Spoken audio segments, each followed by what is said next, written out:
Afternoon. I'd like to welcome everyone to the 2014 Shore Lecture. Good to see not only colleagues, staff, faculty colleagues here, but also so many visitors, friends, and alumni of Sheldon's which these are the talking to. So we do welcome you all. Today's lecture, of course, is going to be tinged a little bit of sadness that Sheldon is not with us today. But we will have plenty of opportunity for fond memories. I'll shed a few tears. But at the end of the day, we're going to do two things that I know Sheldon cared passionately about. We're going to have some outstanding science to look at, and we're going to have an opportunity to catch up with friends, renew acquaintances, and remember him during our memorial time, which will come immediately after this lecture. Sheldon spent his entire career at Ohio State. After pursuing graduate studies in Bob Parry in Michigan, he brought some of that boron nitrogen chemistry and started up his own independent program here. That evolved into a rich research program in boron hydride chemistry, where he developed chemistry, the structural chemistry, and the activity of higher nuclearity boron hydride species. He then began a distinct program in metal carbonyl chemistry, carried out some very seminal work on the mechanism of the water-gas shift reaction, much of which is now textbook material. Moved later to generate new lanthanide transition metal systems, the basis for novel synthesis of nanoparticles and the use of those materials in analysis. I know it was a great pleasure, Sheldon's great pleasure, in fact, the first compound he ever published on, ammonia borane, in the late 90s and early 2000s, came back as a species that was seen as a vehicle for hydrogen storage purposes. And I think he felt that his career had come full circle, and this was a wonderful tapping point, that this molecule that he had first synthesized had come back so prominently with such useful practical applications. Sheldon's work was widely recognized. He received many accolades and honors. He received the Columbus Section Award of the American Chemical Society, the Roman Medal of the Cleveland Section of the American Chemical Society, the American Chemical Society Award in Inorganic Chemistry. He was recognized internally as a distinguished scholar. He received the Distinguished Professor of Mathematics and Physical Sciences Award. He was named the Charles H. Kimberly Professor of Chemistry. And throughout his career, though, despite the accolades, I think he took most pleasure working with many graduate students and postdocs over the years, and of course nurturing the many thousands of undergraduates through his classes and courses. I know he was really looking forward to today's lecture, and we're very pleased to have Peter Stein with us. Peter is a distinguished professor at the University of Utah. He asked me to keep his introduction short, but I will say a few things. He also has spent his entire career at the University of Utah, where he has rose up through ranks, served as chair, served as dean. His research area is in supramolecular chemistry, with particular interest in molecular architectures of complex molecules and self-assembly pathways to generate those molecules, and their use and application in catalysis and post-gas chemistry and a variety of other practical uses. His work is widely recognized, and most recently he received the ACS Priestley Medal. He's a recipient of the National Medal of Science. He's a member of the National Academy of Sciences, foreign member of the Hungarian Academy of Sciences, Chinese Academy of Sciences, and we are very pleased to join us today. Just before I allow him to start, I'm going to ask Susan. So what is? I will Oh, sorry. I was like you.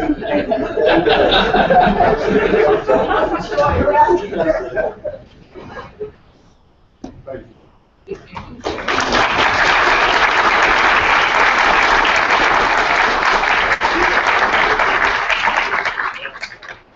Now I'm going to tell the photographer what I told the President of the United States in the White House when they took pictures. Send me the picture where I look best, not she. That's what I told the President. The President first started laughing when I said that.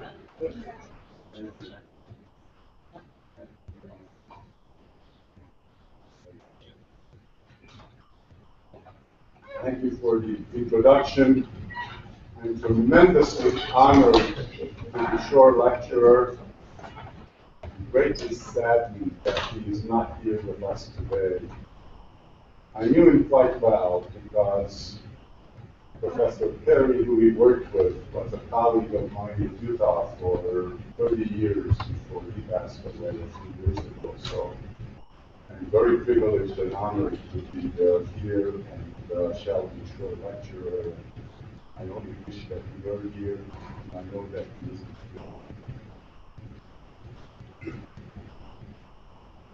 What I'd like to do this afternoon is tell you about some work that we've been doing for the last 2 decades and give you both an overview of the area as well as bring you up to date on the latest results. If you could turn the lights down just a little bit, it would help in terms of some of the slides that will be coming up. Now, I very much hate to tell you, I don't think you want it dark because I'd like them to be awake. You know, it's too tempting to fall asleep. It's nice and dark like that.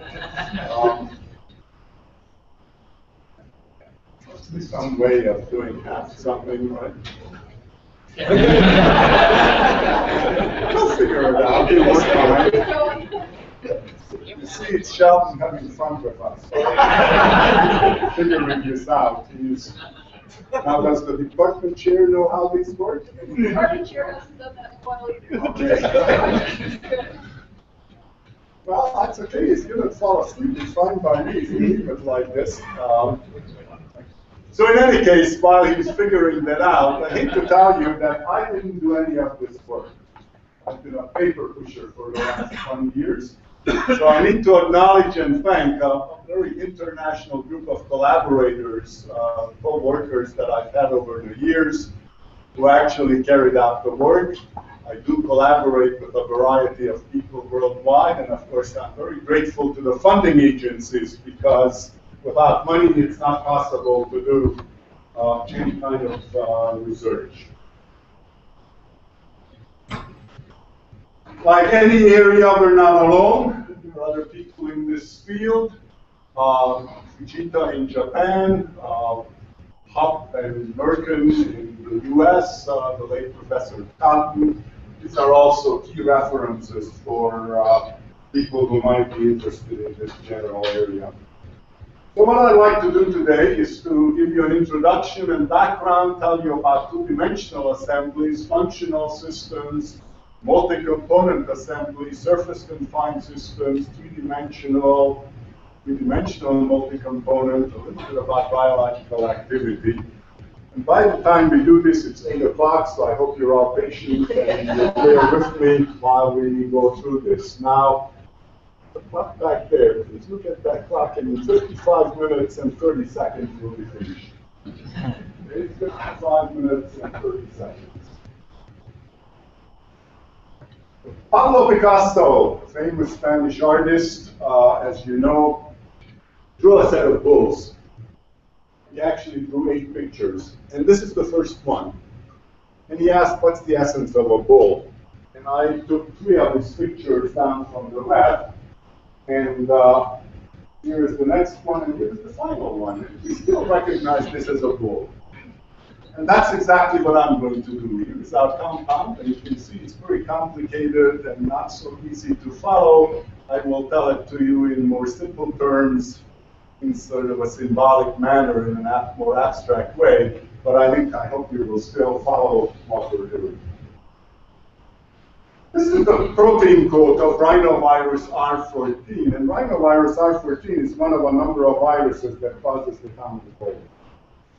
What's interesting is that the protein code of rhinovirus R14, prototypical of all protein codes of viruses, is a highly symmetrical polyhedra, either an icosahedra or a dodecahedra. You can ask a very simple question. Why does nature pick a highly symmetrical polyhedra for the protein code of a virus?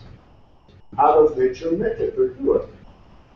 And the hypothesis on the first one is that a dodecahedra or icosahedra, as you'll see, resembles a sphere, and a sphere is what allows you to enclose maximum material with minimum surface area and serves viral genetic material. How does nature do it? By self-assembly, using weak interactions. Hydrogen bonding, pi-pi stacking, electrostatic, van der Waals, etc. Ask a very simple question. Can you do this in the laboratory? Can we make a dodecahedra in the laboratory using similar concepts? And I hope to convince you this afternoon that in fact we can. But obviously we didn't start out with dodecahedra, we started out with simple two-dimensional systems. And so by combinations of just two kinds of building blocks, a linear one that can react on both ends and an angular one that can react on both ends, so a ditopic building unit, I can make actually any macrocyclic system as indicated here. A topological variation of that is just two different angular building units that allows me again then to build a macrocyclic system. So a triangle, for example, is nothing more than 360-degree angular units in combination with 3 ditopic linear units. A square, as I indicated, is 4 90-degree building units in combination with 4 linear connectors. But that's not the only way that I can make a square. I can also make it by a topological variation where I just take 2 different angular building units as indicated here, and so on down the line. So once again, a hexagon can be made by combinations of 6 120-degree angular units. That's the internal angle of a hexagon. Combination with 6 linear ditopic units, or combinations of 2 different 120-degree building units. Now, self-assembly, whether done by nature or done in the laboratory, works best if 2 things hold. One is that your building materials are readily available, so you don't have to spend a lot of time on building materials. And the second is convergent.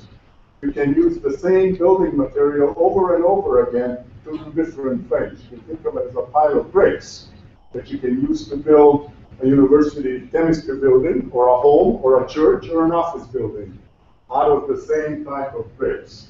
And so we like simple building units, such as bipyridine, dicyanobenzene, or other related ones that are either available or easily made. So for example, we buy diagonal or biphenyl oxidative reinsert the metal in exchange for a better leaving group, easily available, readily made. So let's make a triangle. To make a triangle, I need a 60-degree building unit. And this appropriately substituted phenanthrene, that's 60 degrees, simple organic chemistry, halogenate, dehydrohalogenate, photocyclize, insert oxidative with a metal, exchange for a better leaving. And now the fun starts. I have an 11-year-old granddaughter. She can do these experiments. So all you have to do is mix. Kids love to mix stuff. And you mix in a 1-to-1 ratio at any temperature, in any solvent, in any concentration, you get quantitative yield of this molecule. Now that's remarkable. That's the power of self-assembly. There are actually 3 compounds on this particular overhead. And we know we have it because we have an X-ray. Now let's make a square. 40-year-old transition metal chemistry, we take platinum or palladium dichloride, make this well-known square planar complex, 90-degree angle, Again, we need a better leaving group, so we just simply exchange the halides for triflates. And once again, we get 2 easy steps, high yields. When we first did this reaction, it's quantitative. We isolated 96% in the palladium reaction, platinum, sorry, only 87% in the palladium. We now can isolate 98, 99% in the palladium reaction too. Depending on whether it's a Swiss postdoc who does it or a Russian postdoc. And I'll let you figure out which one isolates a higher. Again, we have an X-ray, so we know the shape, the size, the dimension of this molecule. This is now very general. There are literally dozens of people working in this area. You can make dozens of different squares, so shape and dimension depends upon the shape and dimension of the building units. And this is using the methodology that I used, 4 angular units in combination with 4 ditopic building units. But there's a topological variation on this, which just uses the angular building unit. So for example, an iodonium compound that's been known for over 100 years, and you can make mixed halogen, mixed metal, late transition metal, early transition metal combinations of these systems. Now let's do something that's seemingly quite simple, and that's desymmetrize a little bit. Instead of making a triangle or a square, let's make a rectangle. And to do this properly, you should do it so that this arm selectively reacts with the short connector, and this arm selectively reacts with the long one, because that's the only way you get a rectangle. Otherwise, of course, you get a mixture. And I don't know how to do that. Not so trivial. And you know, my 11-year-old granddaughter can't help me either. So we do something else. What we do is we buy dichloroanthraquinone, reduce oxidative insert to metal, exchange. That's a planar system. That's to us a simple clip. Simply ask, can we connect 2 of these clips? And the answer is yes, of course. And there it is. And to crystallize, we exchange the liberated nitrates for hexafluorophosphates. We isolate 97% yield. Here is the X-ray to show you how general. Here is the dimensions of this molecule. Model based on the X-ray, approximately 2 nanometers. Suppose we want to make it larger. Trivial, all we do is use a larger building unit, readily available. Now we have made the molecule almost 3 nanometers in dimension. And also opened it up just a little bit. How about neutral ones, and why are we interested in neutral ones? Well, for potential applications, neutral ones, of course, have different properties, different potential uses, and we use the same approach. We use the same acceptor, but now a charged building unit, a dicarboxylic acid. And again, in acetone water, we isolate 97+% yield of these compounds. There are 4 of them on this overhead. And these molecules, again, here is the X-ray and the model, in the solid state, nicely stack on top of each other, and the cavities, of course, are filled with solvent molecules, in this case, water molecules. Now, how does all this happen? Well, self-assembly has to be thermodynamically controlled, but kinetically reversible. So what's our evidence that these systems are kinetically reversible? Well, let's make a rectangle with all hydrogen bipyridine, isolate and characterize. Let's make a rectangle with all deuterium, terbutyryl bipyridine, isolate and characterize, and likewise with triangles. Let's make a triangle with all hydrogen bipyridine, and a triangle with all deuterium bipyridine. And then simply mix them and ask if they scramble. And how are we going to do this? Well, by mass spec. And so here it is. Pure hydrogen, pure deuterium, complete scrambling. Pure hydrogen, pure deuterium, complete scrambling. Statistical scrambling. These are mass spec data. The interesting one is when we actually mix a hydrogen rectangle with a deuterium triangle, and you can see complete scrambling. So it's direct experimental evidence for both thermodynamic control and the reversibility of these steps, which is critical for self-assembly. Now let's look at functionalized systems. And a simple one that we did is we can take this crown ether palladium system, platinum system, combine it with this, and you now get a system that has crown ethers on the outside, and put something in here, something in there, in principle. We don't have an X-ray of this system, so mass spec is very important to us. Here is the peak. That's the entire molecule minus 3 of the counter ions. We need the whole molecule. You don't tell us anything. We know what the pieces are. We put them in. And here is the isotope distribution. We calculated and the experimental, and we always look for that perfect match of the experimental and theoretical isotope distribution. That then tells us the molecularity of these species, and the other data tells us what we really have. We can do this with polyxeranes and put polyxeranes on here. We can do this with ferrocenes and look at the electrochemistry of these systems. And more recently, we have done a more general functionalization where we take this 120-degree building unit and functionalize it, as I'll show you in a minute, and then assemble it into a rhomboid with functionalities, or hexagons with functionalities. And by doing this appropriately, we have control over the number and orientation of the functional groups. So we can put on 2 functional groups in a relative orientation of 180 degrees, or we can put on 3 functional groups in a relative orientation of 120 degrees, or we can put on 6 functional groups in a relative orientation of 60 degrees relative to each other.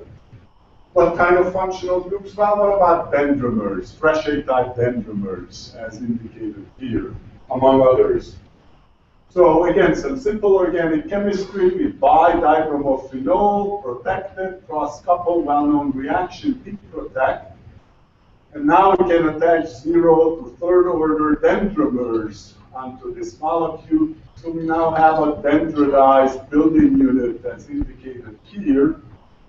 And here is the X-ray of the rhomboid with these 2 of these functional groups. Here is one with 6 of the dendrimer functional groups. And again, we don't have an X-ray. It's almost impossible to crystallize anything that has dendrimers, certainly so many dendrimers. But we have phosphorus NMR, proton NMR, mass spec, and other data that convinces us with 98, 99% certainty that we actually have this molecule. We can do this with ferrocenes. Here is we simply, again, take this and buy the ferrocene carboxylic acid, functionalize the building unit, self-assemble, and put, again, 2, 3, 6 in appropriate orientations on these molecules, and then simply ask, do they communicate? Do they talk to each other? And it turns out they don't. They're a little too far apart. They're single one-electron redox systems, as indicated here. What about pseudorotoxanes, and what are pseudorotoxanes? Well, those of you who are in this area know that a rotoxane is a cyclic molecule through which you thread a linear molecule, usually a crown ether, benzyl or dibenzylamine, solder type chemistry, pretty well known. So once again, we functionalize with this crown ether, this 120-degree building unit. And then again, we can put on 2, 3, or 6 in appropriate orientations because we have control over both the number of functional groups and their orientation. We can do this experiment 2 ways. We can either first self-assemble and then thread and get this molecule, or we can first thread and then self-assemble and get the identical molecule in quantitative yield. Everything we do is quantitative. Our isolated yields, again, as I told you, depends on whether I'm a Russian postdoc or a Swiss postdoc. But the yields generally are 95+% in terms of isolated yield. Here is the NMR to just show you of the NMR of the benzyl, dibenzyl group, the 3 crown ether, the self-assembled systems, and we don't need to go through in detail, the shifts that occur, as it self-assembles and as the dibenzylamine threads through. Self-assembly, of course, as you expect, the shifts occur here of the pyridine units here, and in the threading, the shifts occur here of the crown-inter units that get threaded. Now, the really interesting experiment, the one that my 11-year-old granddaughter loves to do, is like a mish. Just throw everything together. Of course, it's remarkable. You just mix these components and we get a quantitative yield of this self-assembled system. That's again the power of self-assembly. Well, so far I've only showed you systems that use two building units, a metal acceptor and a nitrogen donor unit. The advantage of using two building blocks is that I can a priori predict what I'm going to get and rationally design. Disadvantage is that it's limited. Obviously, the more building groups, the fancier and more things you can do. Disadvantage is that I can't always predict a priori what's going to happen when I use multiple building units. So let's look at a system where we use three different building units rather than just two. So I told you that if we take this corner 90-degree unit and this dicarboxylate, we get this neutral system. We take this 90-degree building unit, this bipyridine unit, we get this charge system. But if we take all three, we don't get either of these, nor do we get a mixture. We get the heteroligated system, as indicated here. We incorporate two of the pyridines and two of the dicarboxylates. Now, what's our evidence? Well, you can see that these two phosphorus atoms on these molecules are identical. Here is a phosphorus, here's a phosphorus, here's a phosphorus, here's a phosphorus, and they're all identical. So we say a single line in the phosphorus NMR.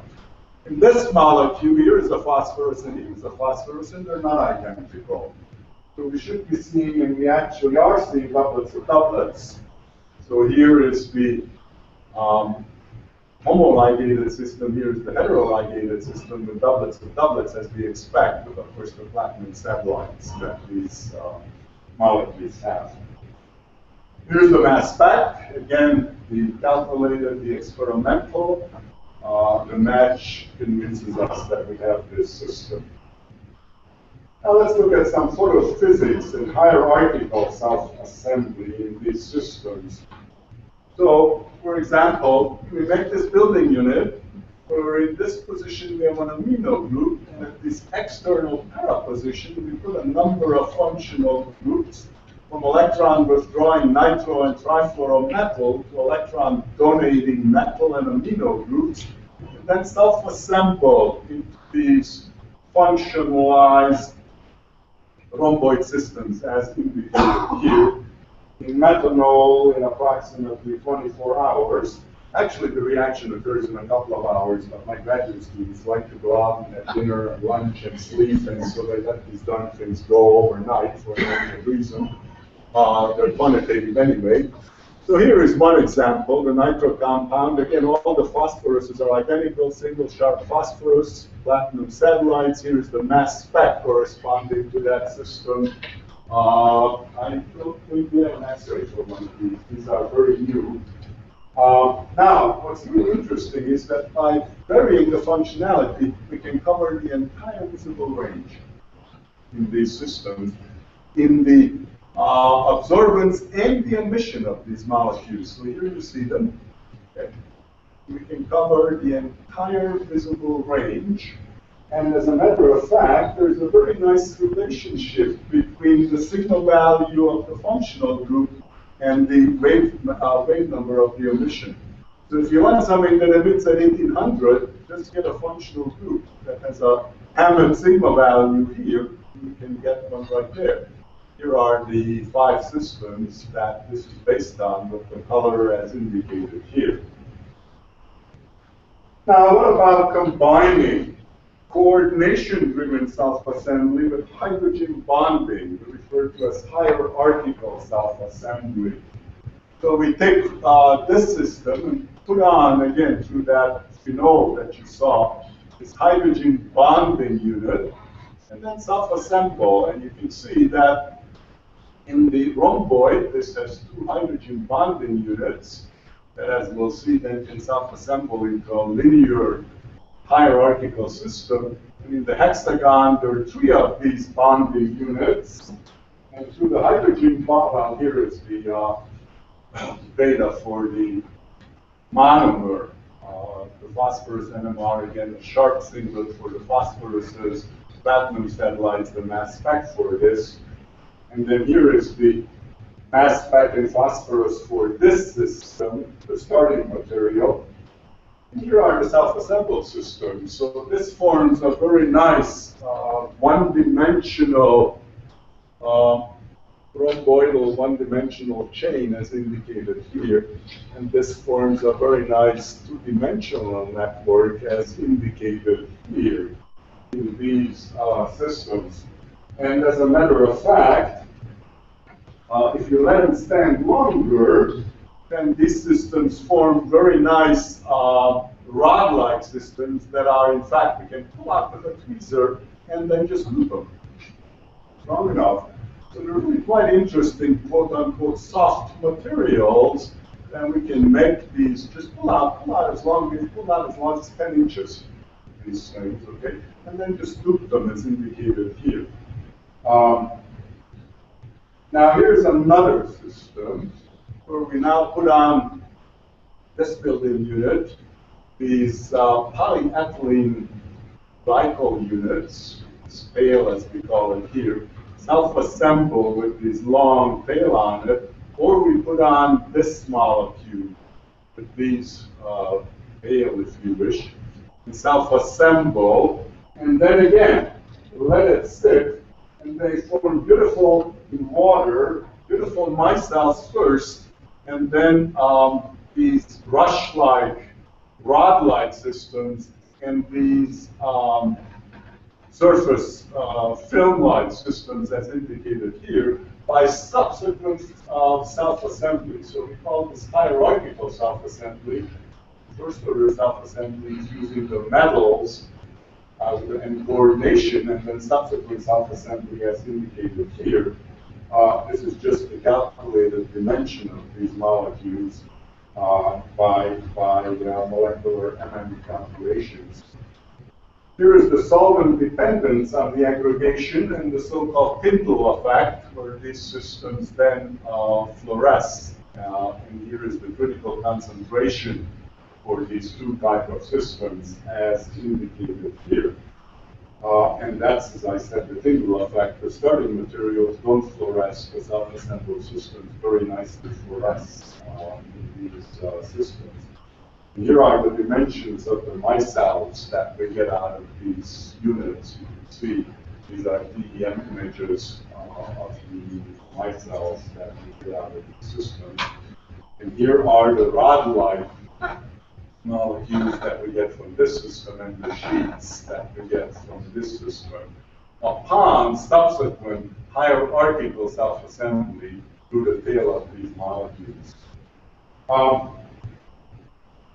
They also form hydrogels under appropriate conditions as indicated here, and here again image of hydrogels. Now, what about doing this again with dendrimers as indicated here? Then functionalizing also with this hydrogen bonded, so we could functionalize one of the building units with dendrimer, the other building units with the hydrogen bonding. So we now have dendrimers attached on part of the rhomboid and the ability to hydrogen bond through these units, and that's what you see here. So we get a beautiful oligomer polymer. We don't exactly know the number of units that has these dendrimers. These are metallo hydrogen bonded polymeric units with these dendrimers attached to them. We can do this with hexagons, where we're now going to self-assemble hierarchically by looping, again, by catenating like pseudo-rotaxane-like systems, by looping these through here and here and here, connect to the next system, as indicated here, we get these beautiful pseudorhodopsine two-dimensional polymer-like systems as indicated here. Now, what about surface studies, and why do we want to put these molecules on surfaces? Well, again, for potential applications, they're more addressable if they're seen on surfaces, and also the coherence, the order is better if they sit on surfaces rather than just solutions. So, colleagues in Beijing at the Institute of Chemistry of the Chinese Academy of Sciences, Professor Liu Wang, that very first molecular spur I showed you here, it is on gold 1,1 surface. You can see, forms beautiful, infinite monolayers. You can see individual molecular spurs. But the cavities inside, here's the model of how this molecular spur sits on this gold 1,1 surface. Now, here is a rectangle on graphite. And on graphite, these molecules sit edgewise like this. Okay, again, an ordered monolayer as indicated here. Whereas if we go to gold, they also form a very nice ordered monolayer, and now they sit flat. That's great, because for some applications, we would like them to sit edgewise, for sensors, for example, and for other applications, we would like them to sit flat. We can control that by controlling the substrate on which these molecules are deposited. We can then template, for example. We can take this molecule, this long chain carboxylic acid, with 11 carbon atoms, that in its arms can encompass this molecule. So as I like to tell my chemistry class, it's boy meets girl, right? What does the boy do? Arms around the girl, huh? Well, let me start with. That's what our molecules do too. They encompass this rectangle in the arms of this, and that's a templated surface on those molecular systems. Now, those were flat two-dimensional molecules on a surface. Fairly straightforward. What about a three-dimensional molecule? Much more interesting, because a three-dimensional molecule can sit this way, or this way, or this way. And which way will it sit? Or will it give us garbage? Well, here is a three-dimensional molecule, a molecular spur that not a spur, but a cage compound that I'll show you later on how we make it. And once again, you can see that it sits very nicely on gold 1,1, forms a beautiful ordered layer, and here is, these molecules are propeller-like three-dimensional molecules, and here is how it sits on the surface as indicated here. Now let's look at three-dimensional assemblies. And three-dimensional assemblies and cages are inherently more interesting than two-dimensional systems for reasons that you will see. So we all remember from our high school geometry that there are 5 objects referred to as the Platonic polyhedron that are made from the same polygon. So 4 triangles make a tetrahedron, 6 spurs make a cube, 8 triangles make an octahedron, 20 triangles make an icosahedron. So if you didn't remember what an icosahedron was, here it is. And 12 pentagons make a dodecahedron. Now, as you know, we use symbols. We symbolize carbon with C, nitrogen with N, hydrogen with H, and so on. Well, the ancients used symbols too. They symbolized the tetrahedron, the fire. You know, the ancients were very good in mathematics and logic. We're not studying them, but they believed that everything was made of 4 things: fire, earth, air, and water. And they symbolize too. They symbolize the fire by the tetrahedron, the earth by the cube, the air by the octahedron, water was symbolized by the icosahedron. And the ancients believed that, the ancient Greeks and Romans, that everything was enclosed in the beautiful universe in the shape of a dodecahedron. Mr. Cowan, what's the shape of our universe?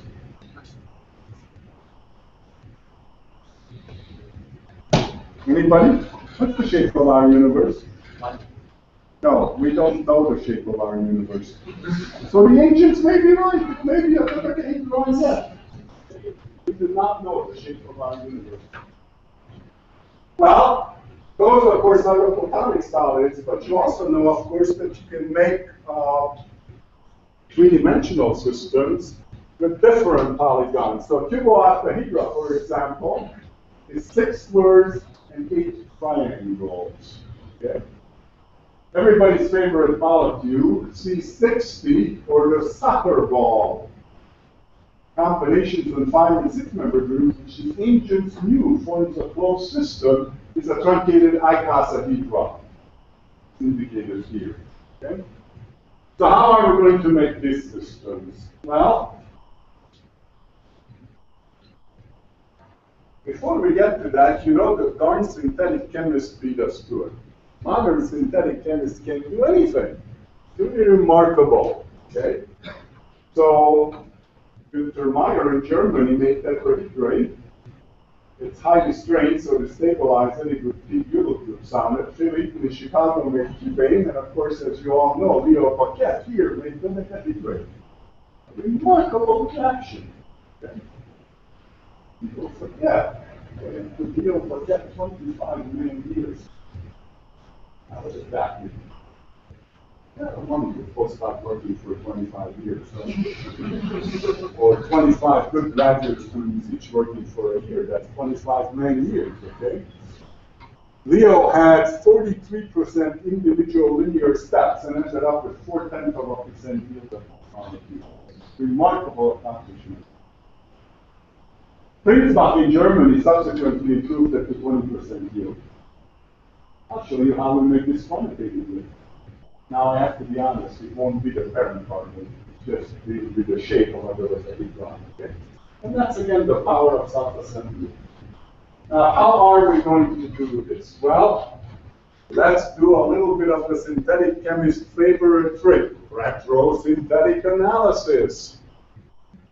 A cube is nothing more than 8 mutually perpendicular edges that I can connect with 12 linear connectors.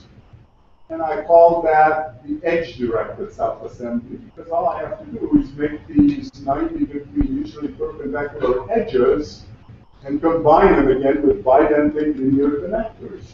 But that's not the only way I can make a cube. I can also make a cube by just taking 6 squares, right, and connect them like a door hinge. And that's what I call face-directed self-assembly. I will make a square and then put them together, connect them into a cube.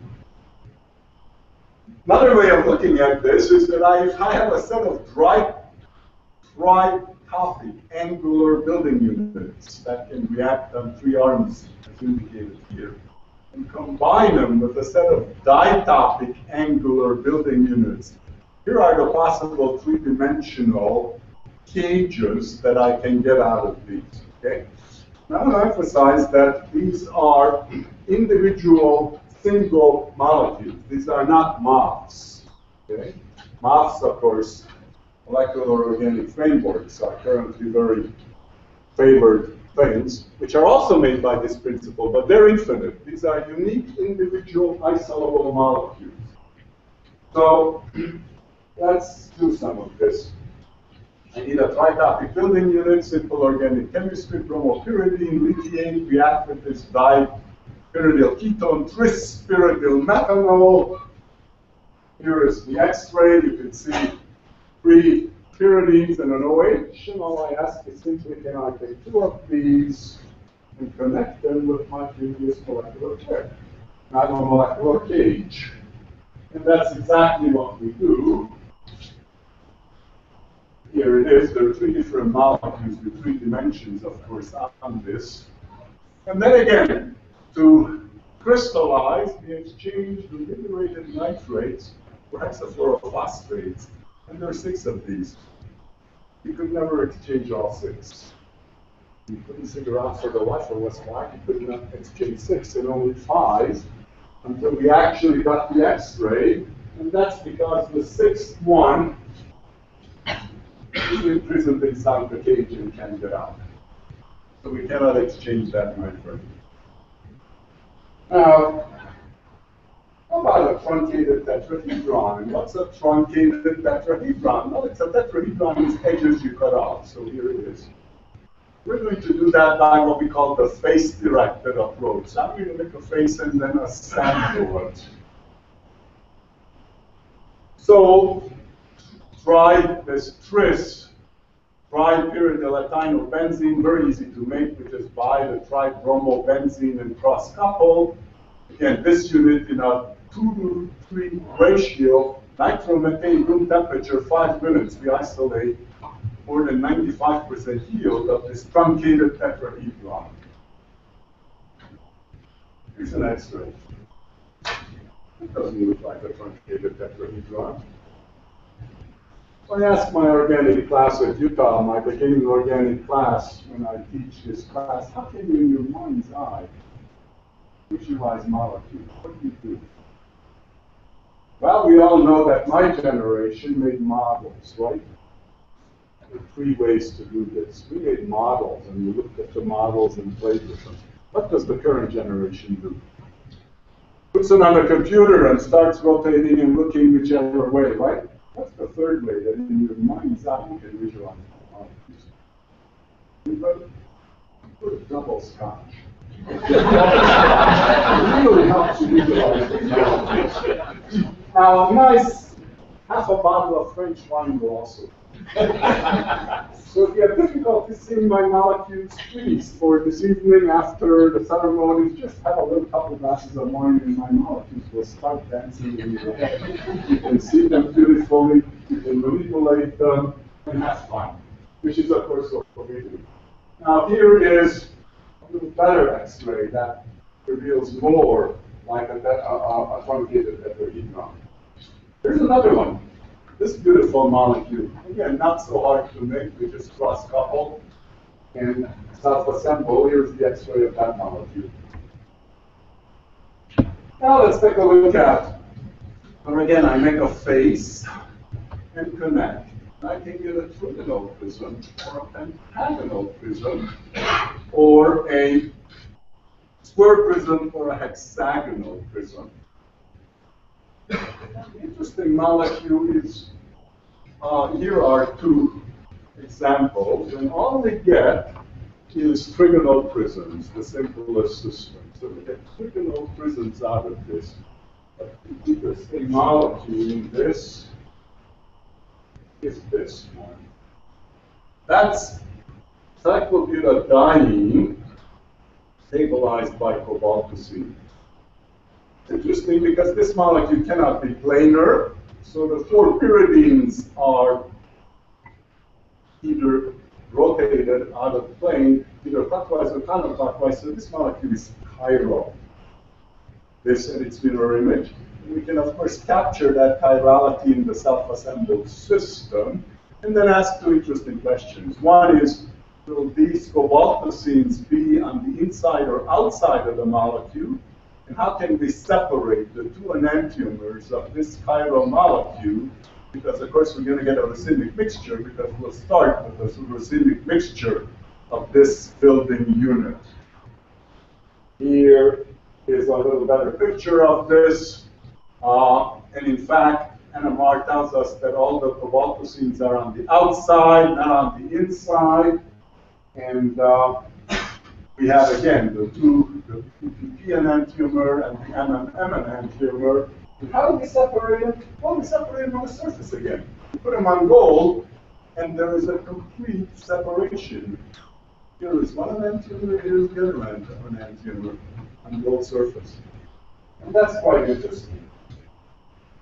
Now let's make a cubooctahedra.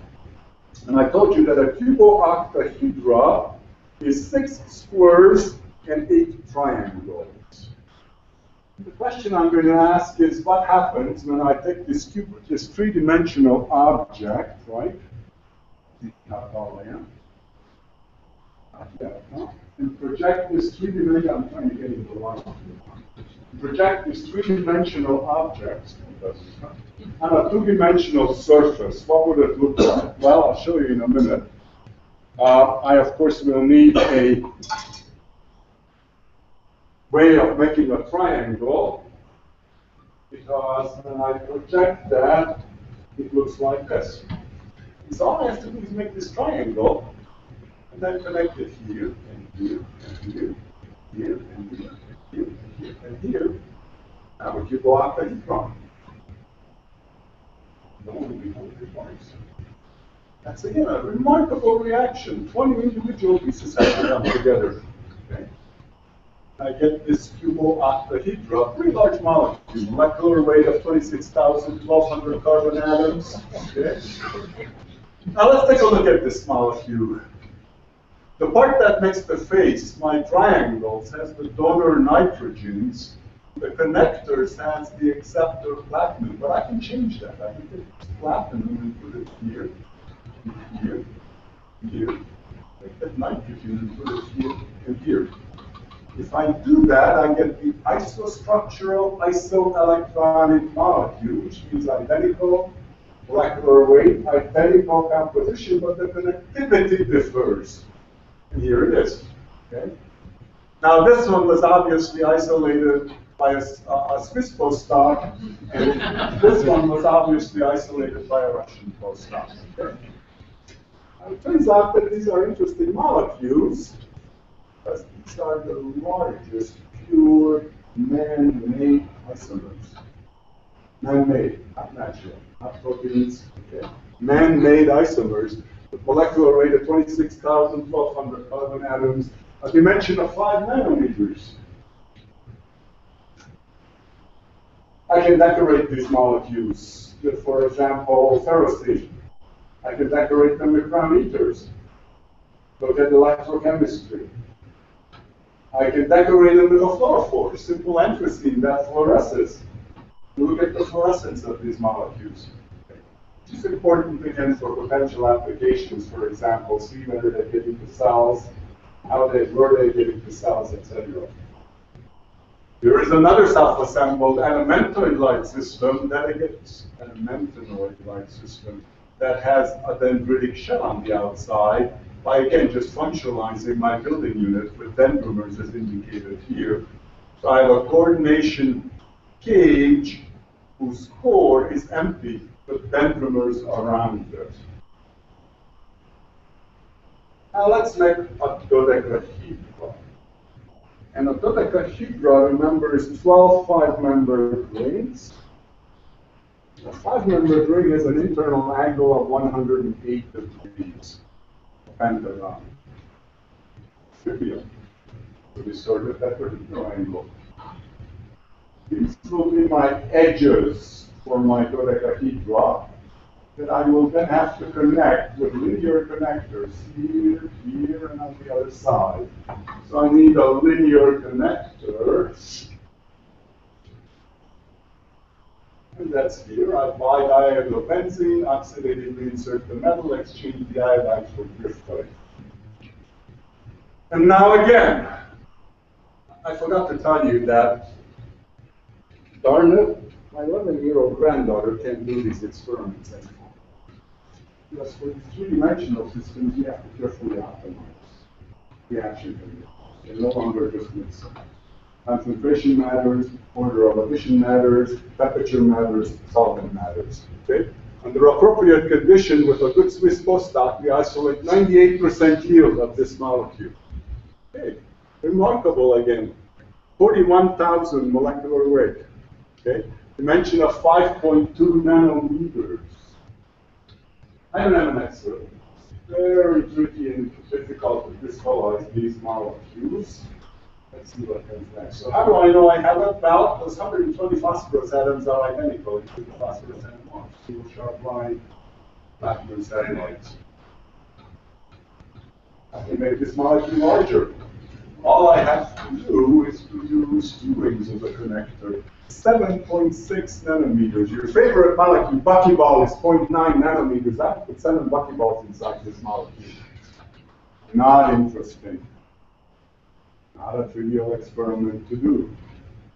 much more interesting is to encapsulate an enzyme. And we have very preliminary results that we can encapsulate chymotrypsin inside this molecule. Then ask some very interesting questions about the behavior, chemistry, catalysis, and reactivity of the imprisoned enzyme versus the free enzyme. And I'm trying to tell NIH that this is important and they should give me money, and so far they have denied. I'm not convincing enough. Here's a remarkable mark, the 61,000 molecular weight, 2,900 carbon atoms, formed quantitatively by self-assembly. Then we do something called the pulse gradient spin echo NMR, well-known technique, polymer chemists use it all the time, that allows us to measure the diffusion coefficient. As you know, the larger the molecule, the slower the diffusion coefficient, the smaller the molecule, the larger the diffusion coefficient. Once we know a diffusion coefficient, by means of the Stokes-Einstein equation, we can calculate a hydrodynamic volume from which we can calculate a dimension for these molecules. And that's what we do. So here is the diffusion coefficient of the large dodecahedra, the small cubooctahedra. Here are the calculated, the estimated values.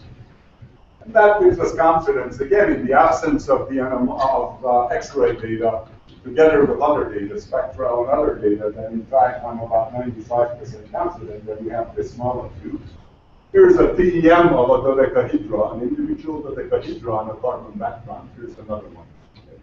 Here's a scale.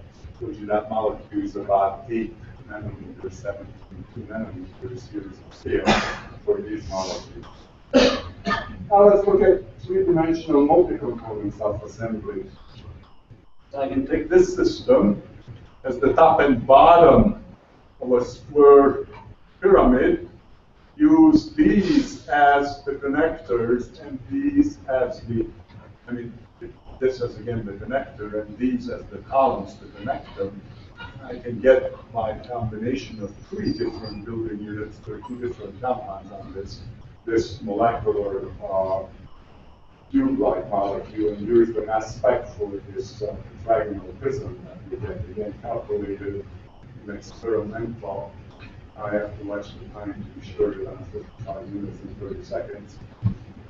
And here is the calculated system, and then again we can do the spin echo NMR that allows us to measure the diameter. And again, this is reasonable, not perfect agreement, but a reasonable agreement for these systems. Here is another system. I can use, for example, a porphyrin appropriately substituted with pyridines as the faces of this system, and then use these as the dicarboxylate as the columns and connect them and put them together with these platinum 90-degree connectors and self-assemble into this heteroligated prism system, where again, here is the calculated system, here is the doublet of doublets for the phosphorus, and the mass spec that we see for these systems. So here are various ones that I showed you with the trigonal prism, the square prism, and this one, and then the calculated and the estimated ones from NMR. And again, the agreement is reasonable with these systems, so we can be fairly confident that in fact we have these molecules. Now I can make my cage this big, or this big, or this big, by varying, again, the dimension of my building block. In this case, simply the connector that I use. So that when I use a relatively small connector like bipyridine, I get a small cage. When I use a large connector like this one, I get a large cage. This hexagonal prism molecule as indicated here. And again, there are 4 molecules, 4 different ones using these 4 that are the columns in this. And here are some of the data for these molecules. Again, the doublets of the phosphorus, the mass spec calculated, and experimental with the mass spec, the isotope distributions. They're always very critical for us. I can functionalize these molecules, and I can functionalize them by one of 2 ways. And functionalize them by functionalizing my building units, as indicated here, before self-assembly, and then self-assemble with these functionalized building units and get functionalized cages, as indicated here. And in fact, we have done every one of these functionalized molecules and self-assembled them in the corresponding molecular cages. Or I can first self-assemble with this molecule, get this cage, and then post-self-assembly functionalize them, as indicated here, with various groups that interact with that amine that I have on that frame, to again give me functionalized systems, which of course are again of interest for potential applications, targeting and other type of applications in the system. So what can we do with these? Well, again, some very preliminary data. You can do host gas chemistry and enclose gas molecules inside the cages of these molecules. So I showed you this molecule before, the X-ray of this molecule. This molecule here is the NMR data, the diffusion coefficient. This molecule captures and encloses 3 molecules of this tris, symmetrical tris triphenylbenzene molecule inside the cage. The data for this, we spend a lot of time on it, again, is the chemical shifts that we see, both of the guest molecule as well as the shifts in the cage of the NMR as it gets encapsulated inside the cage. Here is the mass spec with the guest molecule inside the cage, calculated experimental, calculated experimental. Here is one that encapsulates this, I've forgotten the name of this molecule. Only one goes inside the cage, and again, we have mass spec and NMR data, which I don't think I have. Yes, I have the NMR data, and the chemical shift that we see again in the mass specs for these molecules. Now, most recently, we also looked at the anti-tumor properties of some of these compounds. And as you know, the most widely used clinical anti-tumor agent is cisplatin. There's some issues with cisplatin. They're cisplatin-resistant cancer cells. It's toxic, has side effects. So there's quite a bit of interest in other organometallic, metallo-anti-tumor agents. There's a lot of work has been done on ruthenium compounds. And so we got into this game. And so here is a set of ruthenium rectangles that we assemble using these ruthenium building blocks. You can see that a couple of these compounds have activity that's comparable to cisplatin or doxorubicin. Now, these are very, very preliminary in vitro experiments. So, you know, who knows how this is going to play out or if anything will come of this, but here a little more promising data reviewed. Here's a molecular cage. That's again these ruthenium compounds that we self-assemble. You can again see that compound 8, which is this, combined with this, has activity that's comparable to cisplatin. Again, very simple in vitro test, but it's the real test. Here is a tumor that shrinks considerably by the application of that compound. So there's reason to believe that maybe NIH activism somehow, we'll see whether they will or not. And we have no idea whether these things will ever develop into anything. So what are these things good for? Well, you know, why are we doing all of this? Well, we're doing all of this because it's fun. Fun to do chemistry where by simply mixing things you get beautiful compounds. You want to take it real. The problem is that either my university or my government pays me to have fun. I don't know why, I like fun, you know. So the university, all right, I have a chair, I have a dean, the reason of being happy to cover me. Well, I found these things are good for something. They are, and they will be. And things will come out of this that I'm quite sure are practical, but they're a little bit down the ways yet. Here are some of the ideas of what we support. In the last minute and 30 seconds that I have left, I'd like to show you the laboratory where we do this work.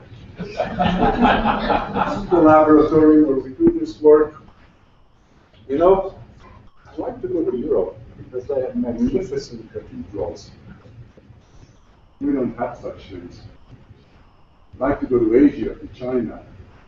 They have a 5,000-year history and the Great Wall. We don't have those things. What do we have? Fantastic national parks. This is Bryce Canyon National Park. And no, you know, we don't do chemistry there. But I take my group down there occasionally and tell them, look around. See if we get some inspiration, because after all, nature is still the most impressive architecture of them all. Now, Bryce Canyon is about 4-hour drive from Salt Lake City. I'm sure a good German driver, then you do 2 hours. And I always tell them, look around and see if you can get some inspiration from these things and learn how to make even more sophisticated molecules. And again, thank you very much for giving me this opportunity to be Sheldon's show lecturer and tell you about this case. Thank you.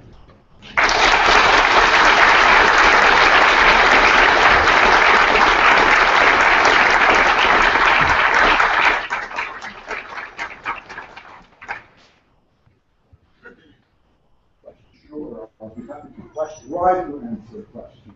I don't know if I can. Yes. I was wondering if you had any insight when you show the square molecules and you talk about the corner. Why don't they rotate 180 degrees to form a zigzag polymeric structure? Exactly. So why is it that when I do this, they don't come together like this, right? Well, they do. Not a problem. They come apart.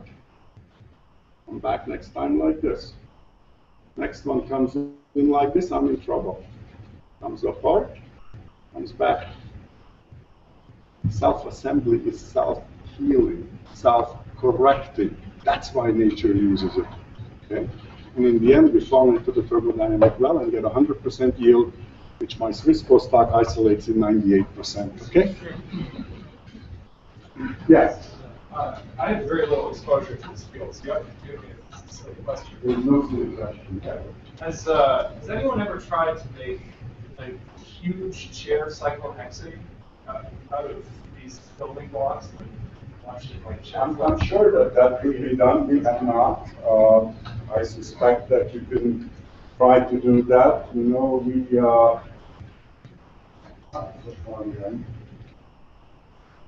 yeah. Yeah, so when, because they're coming apart on and off, I was wondering about your cell data. Yes. Are the molecules, the whole molecules inside or the pieces inside? Very good question. And we know that it's the whole molecule. Do you know how? Because we have looked at fluorescence and only the whole molecule fluoresces, the pieces don't. So we know that it's the whole molecule that gets in. Devil knows how, but they do. Okay. And the other question is when you're looking at icosahedra, have you tried to do the diagonal pyramidal corners? No. You know, I do what everybody else does. I pick the low-hanging fruit first. Well, I was watching for that. Yes. And also, as you can tell, I'm a very good chemist.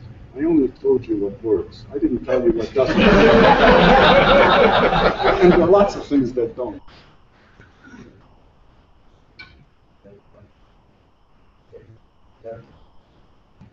Because we're thinking blue sky, long-term exposure. Physicists are trying very hard to assemble a dozen, 2 dozen atoms in a lab to do quantum entanglement theory, make really good computers, etc. The big problem there is that the material is very fragile. You are assembling spins, very well defined geometric patterns in which certain symmetries hold. In principle, one might imagine doing the same sort of experiment that they're doing, now on material that actually might be practiced. Legal and practical, correct. We have covered that, and we're trying to sell that to the NSF. The NSF will give me money. Okay, before we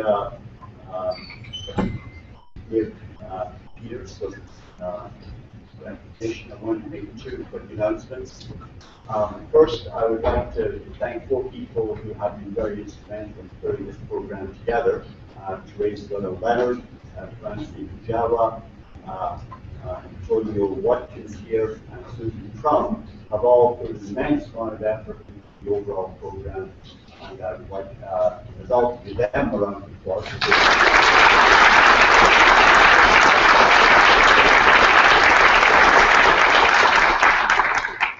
And second, we are going to have a short break. Coffee available out in the hallway here as we rearrange the room for the memorial session, which will begin fairly promptly at 5:30. So if you could go out and enjoy some refreshment and then try to be back at 5:30, that would be appreciated. Again, for now, let's thank you once again for fabulous lecture.